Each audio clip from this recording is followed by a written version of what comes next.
Hello and welcome back to our channel. For today's video, I'll be showing you how to log into Cloud Payroll account. If you're new to our channel, subscribe our channel and tap bell icon so that you won't miss any upcoming videos. Now let's move on. Open up any web browser on your PC.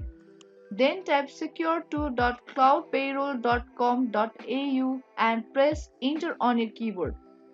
After that, you will land it on its official login page. Now enter your username and password. If you can't remember your password, click on reset my password and from there reset your password. Now after entering all the details, tap on login button. After that, you will be logged in into Cloud Payroll account.